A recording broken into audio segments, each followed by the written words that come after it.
What's up, college sports fans? I'm Stucky. I'm Colin Wilson. I'm Mike Calabrese. I'm Maria Marino. I'm Charlie DiSturco, and we're excited that the Big Bets on Campus brand is launching its very own YouTube channel. You'll be able to find every episode of the BBOC podcast, live shows, and other college sports content on this new channel. Not only will the channel be dedicated to betting on college sports, but you'll also be able to find exclusive interviews with former college athletes, college football power rankings, and updates on other topics like the brand new College Football 25 video game series and the ins and outs of the recruiting trail all the way down to the transfer portal. Whether you're into college football, college basketball, college baseball, or any of the college sports, we are the home for college sports, and BBOC is the channel for you. Make sure you subscribe so you don't miss any of the action. I'll see you there. Welcome to the Fantasy Flex podcast from the Action Network and Fantasy Labs. I'm your host, Chris Raybon. And on today's episode, we're going to talk best ball strategy and targets for the 2024 season. As always, I'm joined by one of the top rankers in the game, the odds maker, Sean Kerner. Sean, what's up? What's up? Going pretty good. How about you? Feeling good, man. This is one of my favorite episodes because I think best ball is just such a fun way to play fantasy. Mm-hmm. So convenient, especially for guys like us who, like anytime somebody asks me to do an actual fantasy draft, I'm like, oh man, I'm worried if I'm gonna remember to or be able to even set my lineup and do waivers every week during the season. Yeah. So set it and forget it works great for me because it still involves what I think is my favorite part, probably your favorite part too, which is the strategizing, picking players. So we're going to start with some best ball tips, some more high, bird's eye view, high level thought processes and strategies. And then we'll go into specific players we're targeting at each position, given the format. And before we do, I just want to quickly remind everyone that our 2024 Fantasy Football Draft Kit is available right now over on FantasyLabs.com. You can find all of our fantasy rankings, projections, and more at Fantasy Labs. And don't forget, we've both been top 5 most accurate season-long rankers over the past 3 seasons in the Fantasy Pros Accuracy Contest. So you can download a CSV. You can see the actual projections that we have. You can use them for player props. You can tweak them and kind of mess around with them and kind of make them your own. So be sure to go check all of that out at FantasyLabs.com, and you can get $20 off. We have a promo code. It's FLEX20, FLEX20, and you can go to FantasyLabs.com/flex and input that promo code FLEX20, and you'll get $20 off a Fantasy Labs subscription. All right. Best ball tips, high level. Sean, just what's your general approach?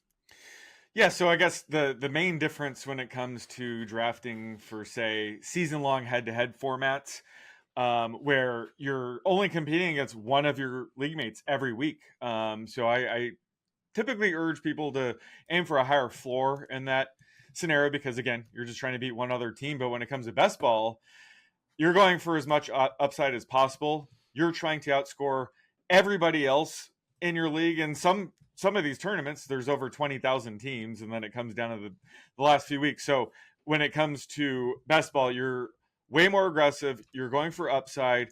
You're going for players that actually have higher week-to-week variance. And I actually have a piece on this where I calculate what I consider their best ball points added for the season or per week.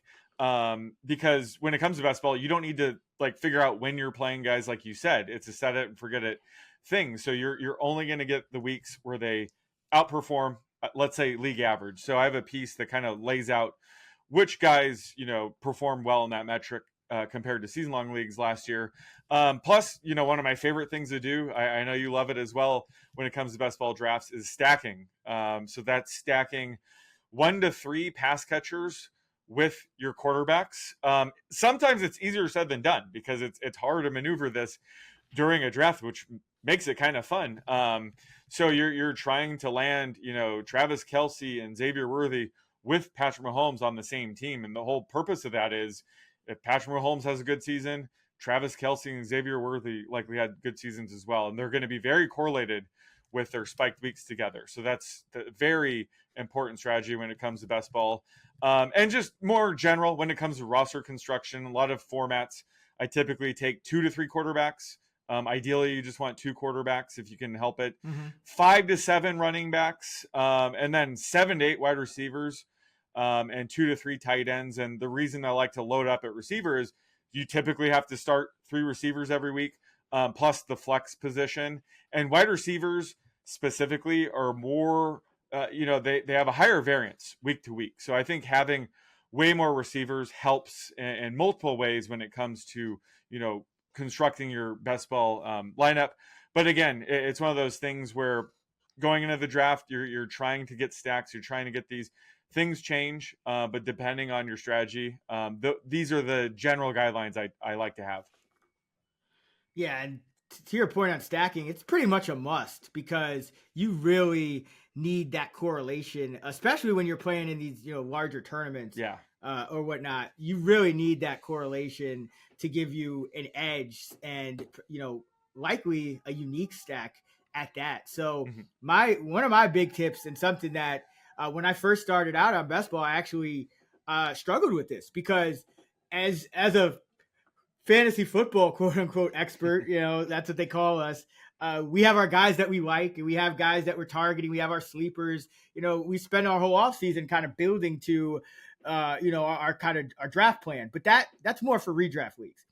In best ball, I think your upside comes from your ability in a tournament to multi-enter, kind of like DFS. So vary your lineup builds and vary your player exposure, because you don't want to have one guy that's just a bust in 50% of your lineups, and you otherwise would have had just some really great teams. So because you have that ability to I think it's 150 entries in like the best ball manias and things like that. So that's your edge there. It's not like a redraft league where you're trying to kind of maximize your floor because it's you get one shot at it and that's the team you're stuck with in that particular league. So vary your lineup builds. And this brings me to the next point.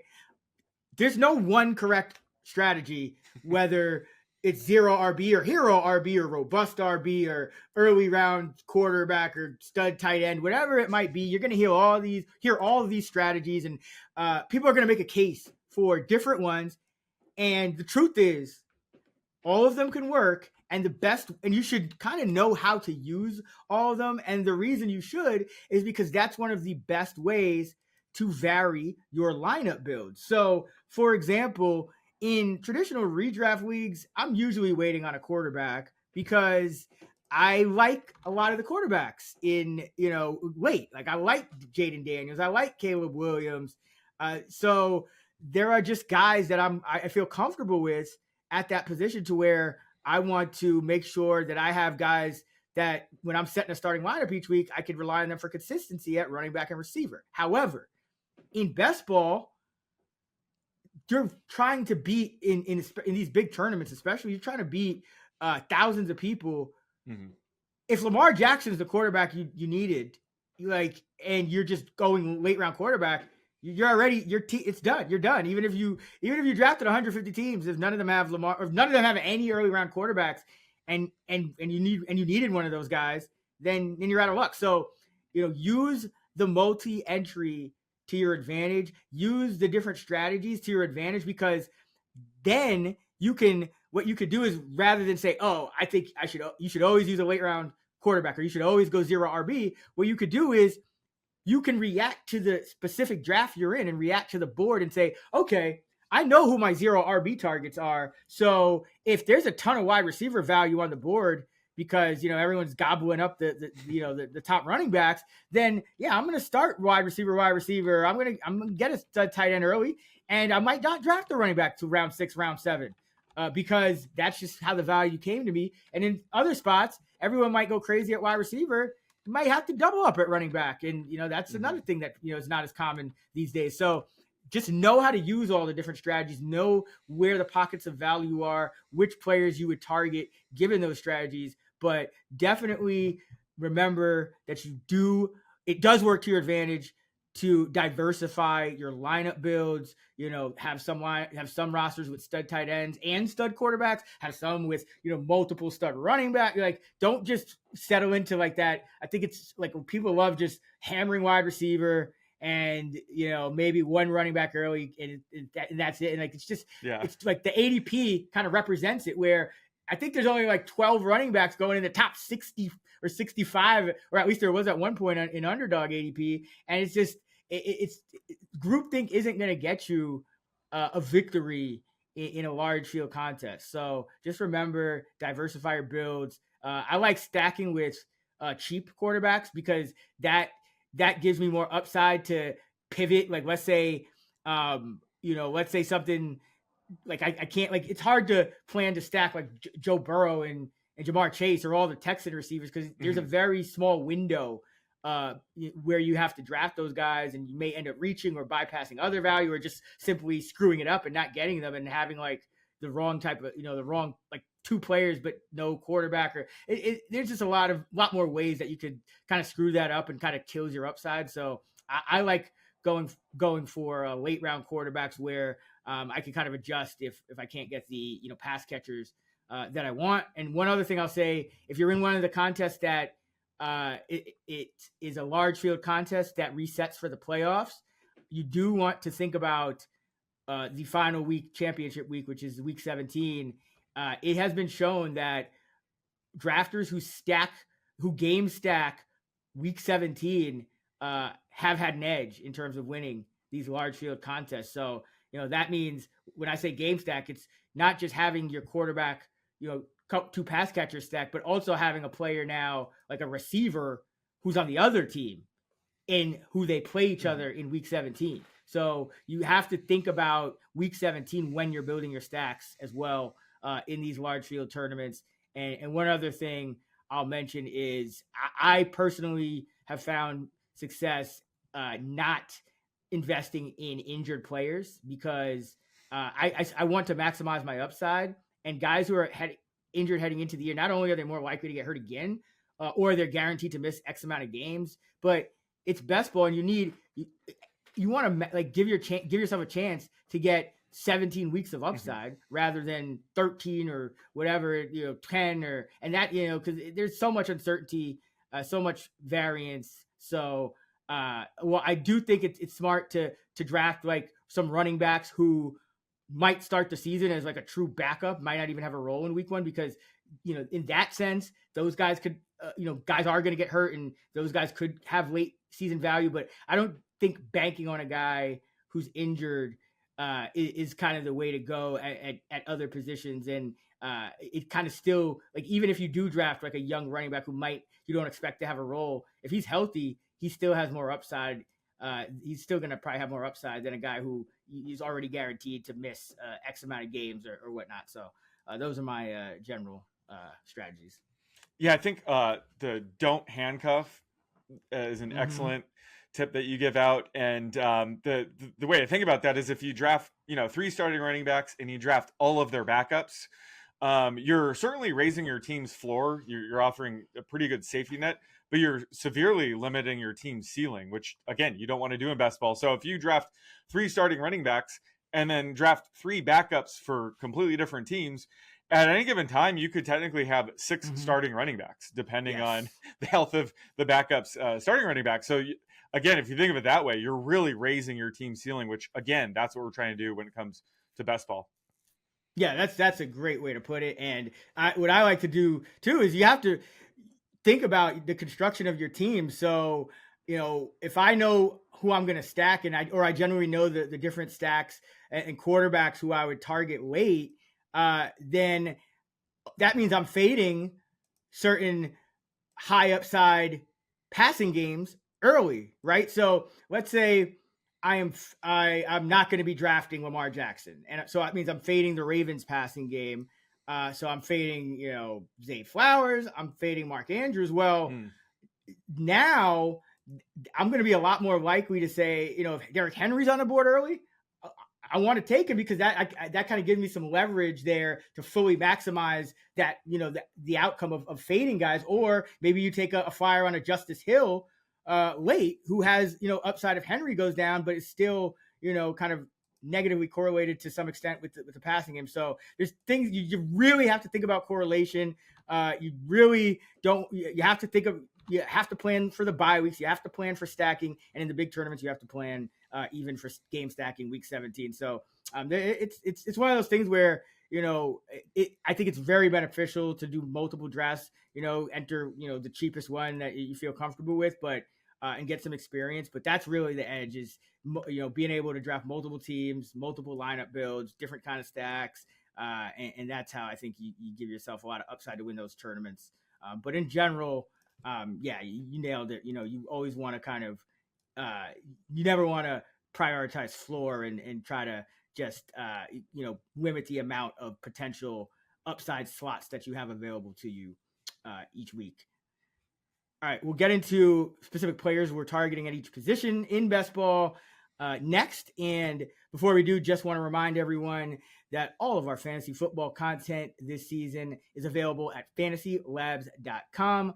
Our fantasy football rankings, projections, Sean's tiers, and more, all available right now at FantasyLabs.com. And you can get $20 off our 2024 draft kit by using the promo code FLEX20 at FantasyLabs.com/flex. That's FLEX20 at FantasyLabs.com/flex. All right, best ball targets. Let's start at QB. Sean, who you got? Well, I'm going real ugly here. I'm going with Daniel Jones. He's going around QB 28 right now, coming off just an disastrous preseason showing where he threw 2 interceptions. That's pretty much the Daniel Jones experience at this point. But he did look good in terms of just running around, which is important because he's coming back from his ACL tear from a year ago, which is good. I'm drafting him for the rushing upside. Plus, he's going very late in best ball drafts. But he's a guy that, last year he was 31st in points per game last season, but 13th in best ball points added per game. That's kind of been a trend with him where he's going to be more valuable in best ball because he is so erratic. He has high weekly volatility.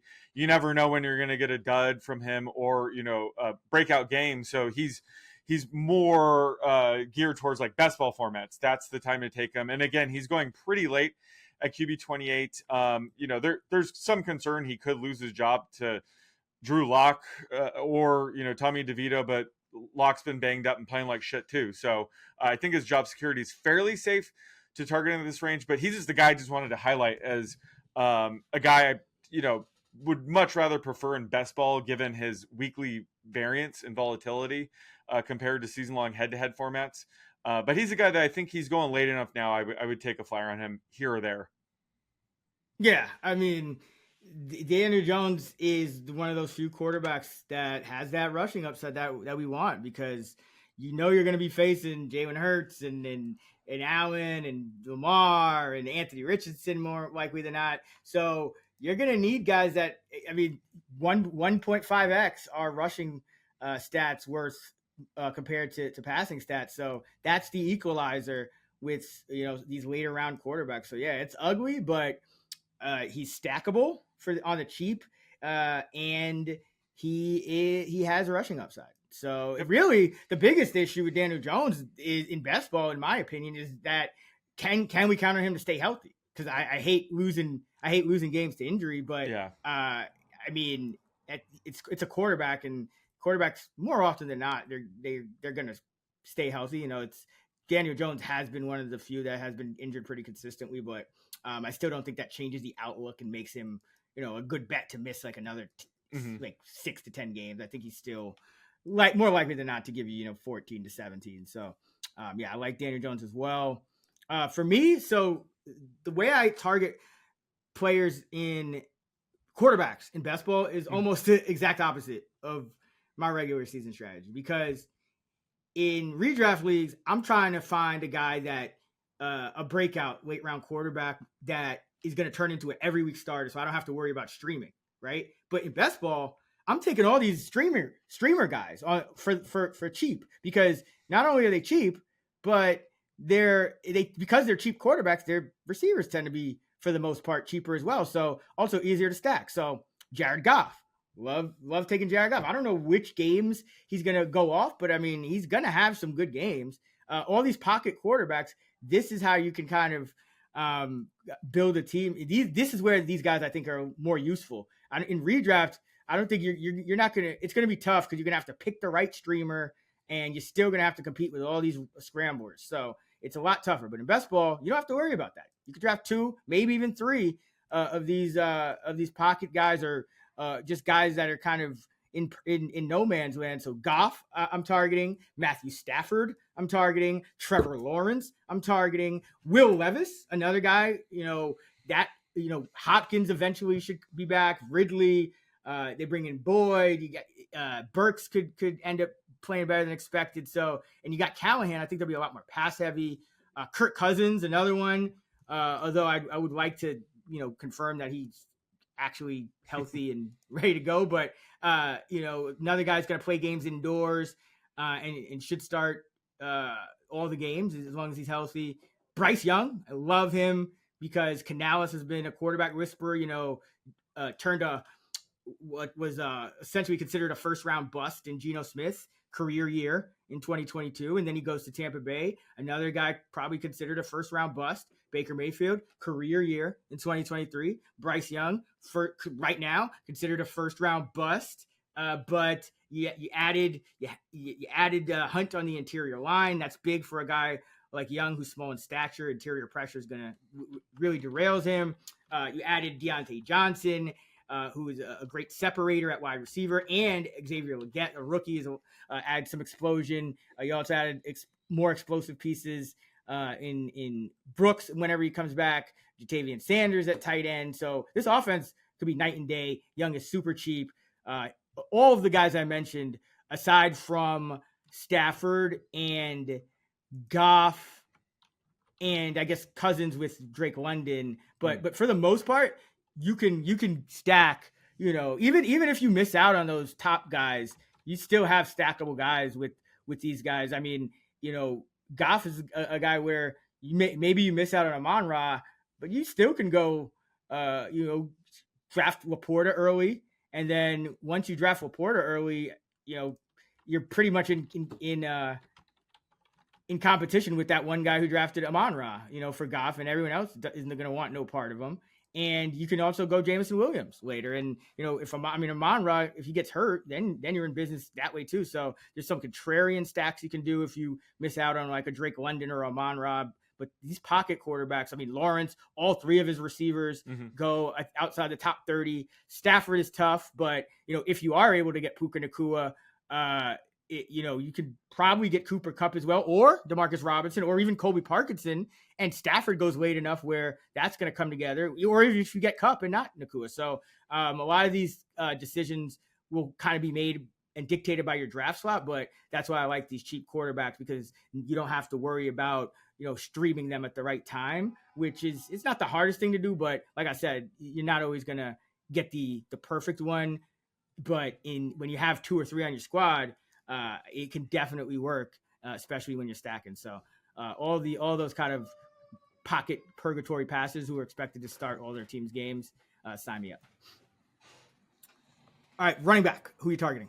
Yeah, so I'm going to go over 3 backups I think have a ton of upside, since I just did my running back upside chart. The same logic really applies to best ball and season-long redraft here, but I'm basically trying to target running backs who check various boxes for me based on their ADP, just in terms of their expected rank if the starting running back or backup even is either in or out of the lineup. Plus the chances that they actually, leapfrog the starter at some point in season.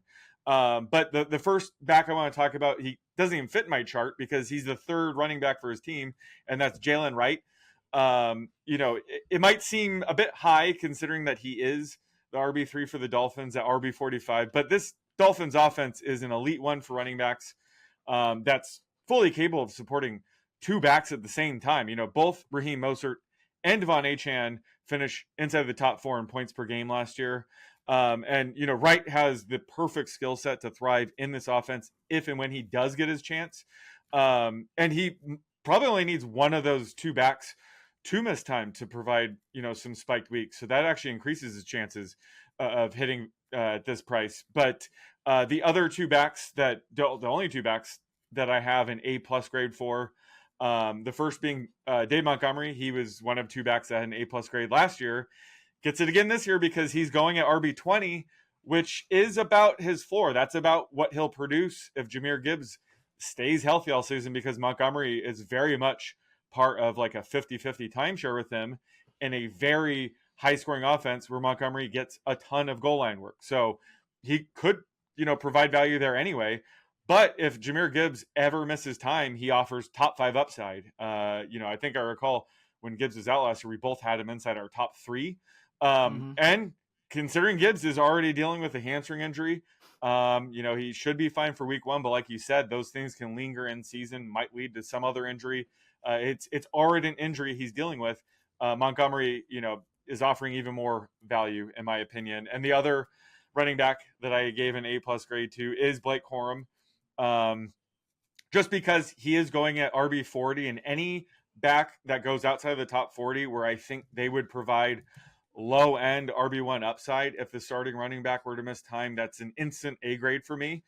Plus, he has the hidden upside of, again, we've talked about Sean McVay can be very unpredictable when it comes to how he handles running backs. So there's a non-zero chance that Blake Corum, a very talented 3rd-round pick, could leapfrog Kyron Williams at some point in the season, even if Kyron's healthy. So that's why he gets an A+ grade for me. And those are the backs that I like targeting in any type of format. But I think best ball, especially, we're talking about ceiling. These 3 backs provide a very high ceiling based on where they're going. So I love targeting these guys in best ball as well.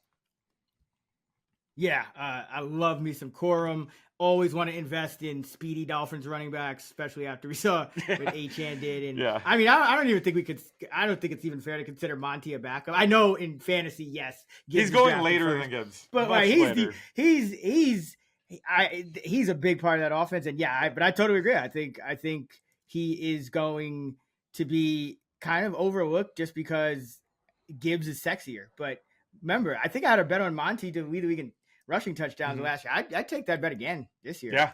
To be honest, I mean, this line offense is great. The offensive line, I think, is PFF has it number 1. I don't think I disagree with that at all. And they've been running kind of lucky in terms of the pass catchers staying healthy. Amon-Ra hasn't missed much time. I think Laporta played all 17 games. So if any pass catcher gets hurt, it's and Gibbs is already hurt. I mean, Montgomery, man, he 15, 20 touchdowns, well within a range of outcomes.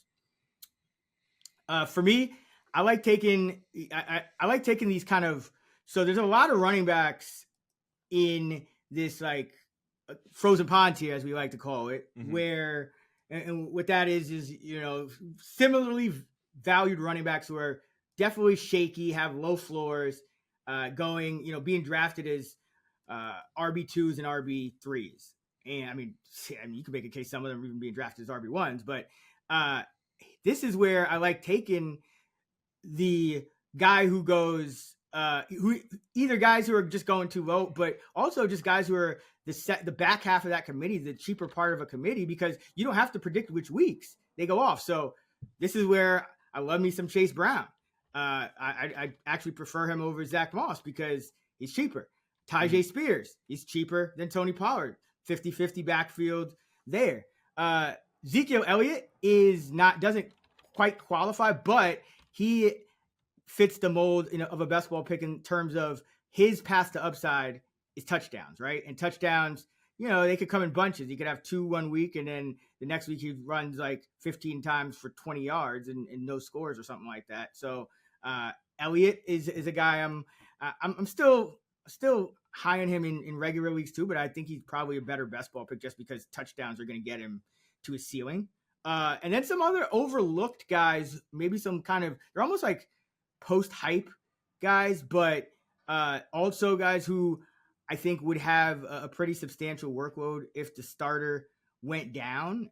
Ty Chandler in Minnesota He's he goes in the late 40s usually. Aaron Jones, it was the gap. But remember, Aaron Jones is getting up there in age, and he's never been a guy that you could trust to stay healthy. So Kene Wangu is not a guy who Kevin O'Connell and that coaching staff really trust as a running back. He's more of a special teamer return man. So if something were to happen to Jones, Chandler is looking at potentially the backfield all to himself, and he might still, similar to a guy like a Corum, different kind of offense, but he'll probably have a role week one regardless, just because I think they do like him, and that was kind of the situation with Madison last year, and even a guy like Tyler Algier.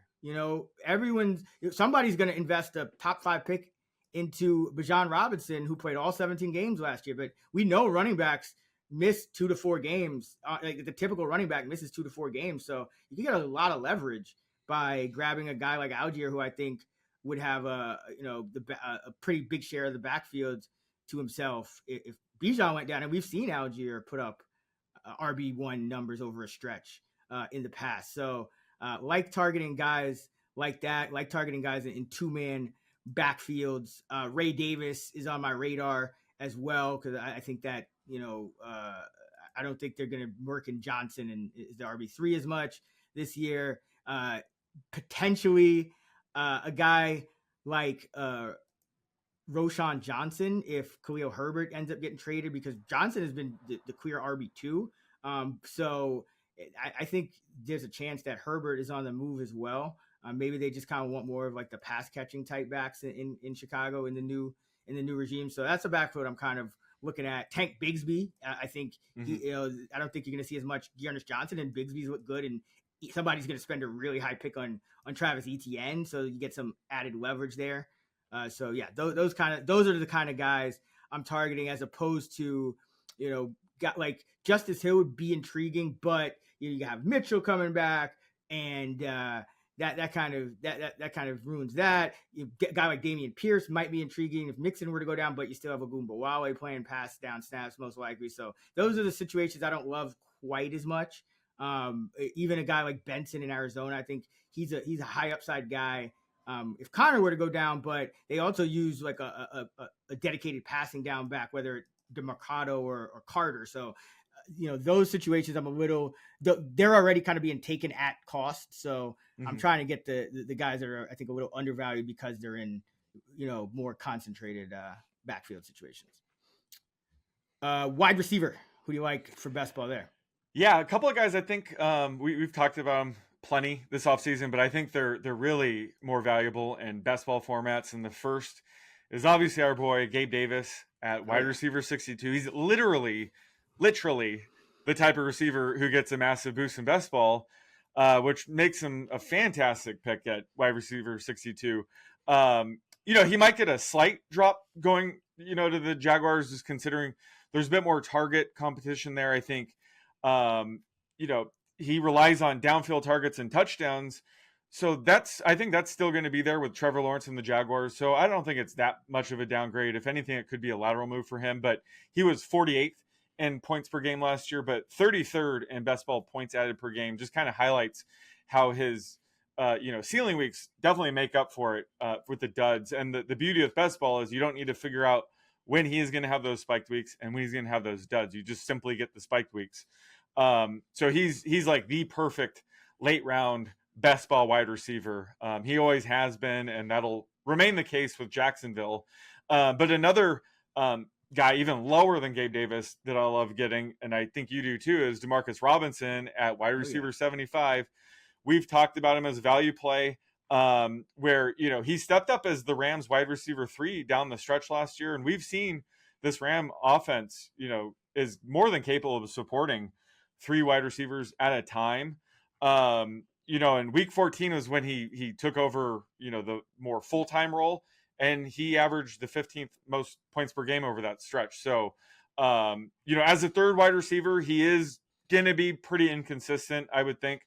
Obviously this offense flows through Puka Nacua and Cooper Kupp, so we might not know when he's going to produce those spike weeks. So I think he's certainly much more valuable in best ball, because I don't think you'll ever trust him really as a wide receiver 3 in season long, but he also has that built-in upside. If Cooper Kupp or Puka Nacua were to miss time, he could produce, wide receiver 3, maybe even wide receiver 2 value, depending on how that shakes out. So I think he just offers so much upside at wide receiver 75 in best ball formats. Yeah, I mean, he's going so ridiculously. He's so ridiculously undervalued that I'm still taking him in redraft as like my last, the last wide receiver on my bench because I haven't valued there. But I agree. I think it's got it. He had 5 top 25 finishes over his last 6 full games before resting in the last week of the season. So that's the kind of upside that he's giving you at the wide receiver 70 something. 5 of 6 games with and that's with Nacua and Kupp. Yeah. That was with Nacua and Kupp in the lineup. So at some point, my boy Jordan Whittington might actually challenge Robinson for snaps, and Atwell was rested too. So that means Atwell still. I think Atwell snaps like dropped like to almost not like 0 because he was coming back off injury. So it'd probably be more like a 70-30 than like a 90-10 that it was like down the stretch last year, but still enough snaps for Robinson, in this offense, especially getting, single covered all day. For me, one guy always got to shout out is Tank Dell, just because I think a lot of people look at this Texan receiving core and if you're not trying to stack it, I think people might be worried about Dell because you get Diggs, who's a bigger name, and Nico had that full season breakout where Dell only had the half season breakout and then got hurt. But I've said this to you. I have a sneaking suspicion that Tank Dell is the best receiver on this Texan team, but I could be wrong. And like they're all very good. But even if I am wrong, I still think Tank Dell is gonna put up some just monster weeks. I mean, you saw him already in the preseason getting right back to it after, the injury and after catching a straight bullet. Like he steps on the field and just breaks a couple tackles and walks into the end zone like immediate. Like this guy, you cannot keep this guy from getting open. You cannot keep this guy out of the end zone. And he has one of the best quarterbacks in the game. So if you're worried about him in redraft, just because, and there could be some inconsistency with 3 players as good as they are on this team. So perfect guy in best ball. And I think that actually extends even to a guy like DJ Moore. He should be more consistent, but like anytime a team just has all of these, talented wide receivers splitting snaps, there's going to be some down weeks and maybe more than you would like for a guy you're drafting that high. So best ball's a perfect time for those guys. Xavier Worthy for the Chiefs. It's looking more and more like he's going to be involved right from the jump, especially with Marquise Brown being injured. Worthy, I think, played something like over 80% of the snaps with the first team in the preseason, and just massive upside with that 4.2 speed. Keon Coleman for Buffalo because you like Shakir. He's a guy rising up your board, and I agree. But for best ball, I think Coleman's going to be has the higher touchdown upside. Shakir will probably be more consistent. So Coleman's the guy. I think you maximize his value in a best ball format. Rome Odunze, just too talented, not to take, and too good of a quarterback. All the Packers wide receivers not named Jaden Reed, because Jaden Reed is, I think, going, at cost or maybe even above. And Jaden Reed kind of, it was touchdowns that helped him out. And a player like him, you don't necessarily expect him to live off touchdowns. So I'd rather take a guy like Romeo Doubs a bit later, who posted a handful of top 20 finishes.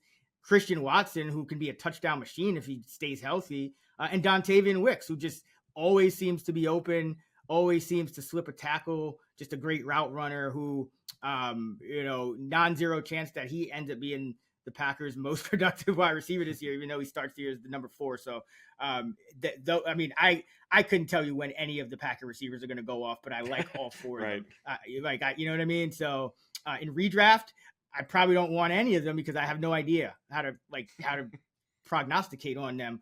And you have to recognize those situations where you're just not going to know. But in best ball, it's perfect. And Jordan Love usually goes, QB9, QB10, outside the top 10. So, all these wide receivers are cheap. So, very stackable there. And then one thing I'll point out before we move to tight end is when stacking is so important in the big tournaments that I just would almost indiscriminately take whatever the top wide receiver that's still on the board. If like you have a quarterback and you only stack them with one guy, maybe like, and sometimes you just end up like lucking into a pick because of exactly what you're trying to do, which is get that correlation. So if you have Kyler Murray, grab a Michael Wilson. Even if you're not. I like Michael Wilson. I happen to like him, but you might not be high on him, and that's okay, But if you're stacking Daniel Jones, you'll probably have Malik Neighbors. You're going to need a second guy. Grab Jalen Hyatt, a deep threat. It might be a bust, but he's a guy. He's going to get targeted 20 yards down the field when he does, and they're trying to force him into that number 3, that other outside role over Slayton, even though Slayton's been better. So, just guys like that, don't overthink it. Maybe you're down on a guy like Jahan Dotson, but if you get or Ertz even, but that's a tight end. But let's say you're down on Dotson. Well, if you have Jaden Daniels and Terry, it makes sense this is where it makes sense. Cause again, the diversity of your player exposure, diversity of builds, that goes a long way. So just, whoever, like, if, maybe you're stacking like trying to find a better example. Maybe you have a Jared Goff stack, but you did miss out on one of the guys that you wanted. Maybe you missed out on JMO, maybe you missed out on Laporta. Grab Khalif Raymond, he's free. And that's the uniqueness, right? And because it's correlated, that's exactly that's exactly the way to benefit from taking from stacking, is you're benefiting from cheap correlation that otherwise wouldn't be valuable. So Kirk Cousins, Darnell Mooney, right? Like, just there's a lot. Dak Prescott, Jalen Tolbert, or whoever else, or maybe it's Flournoy, the rookie, or whoever you think is gonna ultimately emerge. I still think Tolbert is the favorite, but like that's something that's really raised the ceilings of teams. Is when I look back on some teams I drafted, and I'm like, how the hell did I take this guy? And it's like it ends up working. Like Diami Brown, even on the Washington, if he's going to be a starter and a deep threat, like the guys I tend to avoid are the slot guys, because even if they catch a lot of passes, they don't have as much touchdown equity, and it's low ADOT. So if just find, like, if your team's X receiver is still on the board, a deep threat, whatever guy that you otherwise probably would go undrafted. Just grab them because stacking is that important, and it could really pay off. So that's my little wide receiver advice. All right, let's finish it up with the tight ends. Who do you like in best ball formats for 2024? Taysom Hill at tight end 18. He's the type of player who's going to be more valuable in best ball, just given his just wide range of outcomes every week. Last year he was actually 13th in points per game and 10th in best ball points added per game. Sometimes it's also hard to peg when he's going to have a ceiling week versus a dud, and best ball takes that aspect out of it. Trying to figure out when to start him. Plus, you're relying on tight ends outside of the top 12. It's all sort of a crapshoot, but Taysom Hill, we know, has the highest ceiling of the group. So he's a guy specifically, especially with all the injuries piling up in New Orleans. Juwan Johnson, he might not be ready week 1. Rashid Shaheed might not be ready week 1. So they might have to rely on Taysom Hill once again this year. So I think he's just, again, the perfect type of guy I like to target in best ball, especially at his current ADP of tight end 18. Yeah, he's perfect. I mean, the tight end position is so barren that he's becoming an option in redraft as well. But I agree. I think you never know what you're going to get. You never know how involved he's going to be in the game plan. And I think they have to do that to some extent, because he is like a chess piece, a wild card that you can't just spam him nonstop week in, week out. So I get it. And you got to be aware. So that's a great call. So a couple guys I like at tight end. First is Dalton Schultz, because still a tight end that's going to run a ton of routes, very talented quarterback, a lot of indoor games, and is a guy that can get separation, can get open. It's just that he's got 3 elite receivers ahead of him, but because of that, he's going to get a lot of single coverage. He might be a go-to in the red zone. You just don't know when, right? I'm sure Dalton Schultz will have a few 100-yard games or maybe even a couple multi-touchdown games this year, just because CJ Stroud is that good, and you can he's just the lowest priority Texan pass catcher. But Dalton Schultz is a quality receiving tight end. So I think best ball is in redraft. I don't want to take him because I just don't know when he's going to go off and how often. But in best ball, I think the price is right. Isaiah Likely, another guy who you talked about him on the last episode that we did, where he is a guy that's been rising up your board, and I think it's true. It's as it should be, because he is likely going to slide in to a snap rate similar to Odell Beckham, because they didn't really replace Beckham. I mean, they drafted Tez Walker, but he's way down the depth chart, so they could go more two tight ends, just kind of treat Likely like a big slot, and he could be on the field a ton, and then he has additional upside if Andrews goes down. He's a cheap way to stack Lamar Jackson. If you don't want to just mortgage all of you're already drafting a quarterback early. You don't want to have to reach on Andrews and reach on Flowers. Yeah. So, Likely is a nice option, a lot more upside, I think, than an Aguilar type of guy, maybe even Bateman, considering how Bateman has looked thus far. And then one other guy I'll mention, I talked on the last episode just about how much I like Jordan Love this year. I think he's just an excellent quarterback. And so it's going to be just a nightmare in redraft leagues to own Green Bay Packers outside of Love and probably Josh Jacobs. I mean, even Jaden Reed, I don't think is a guarantee to have consistent, startable floor week in, week out. So Luke Musgrave at tight end, he's the guy that's going to go up the seam. He can catch the ball deep down the field. And as these wide receivers get more and more buzz, you're going to have to dedicate more and more coverage to them. And Musgrave, as he was numerous times last season, can find himself wide open, not just, 5-10 yards past the line of scrimmage. Luke Musgrave found himself wide ass open, 20, 30, 40 yards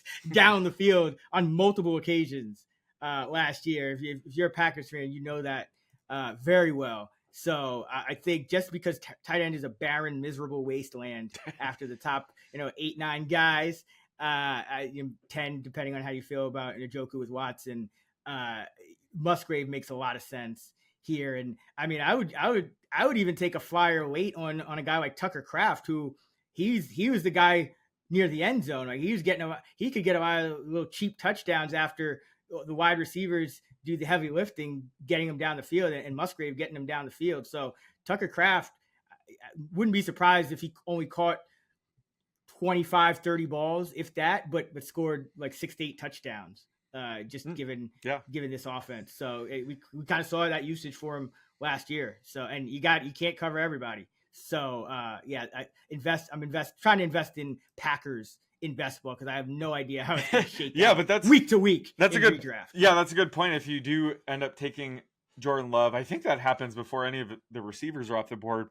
You have 6 to 7 chances to stack him with somebody. So you don't really have to get, for that specific lineup, you don't have to get too picky. You have multiple shots at getting a couple of these pass catchers. We don't know how it's going to shake out, but it's easy to stack Love with a few of these guys.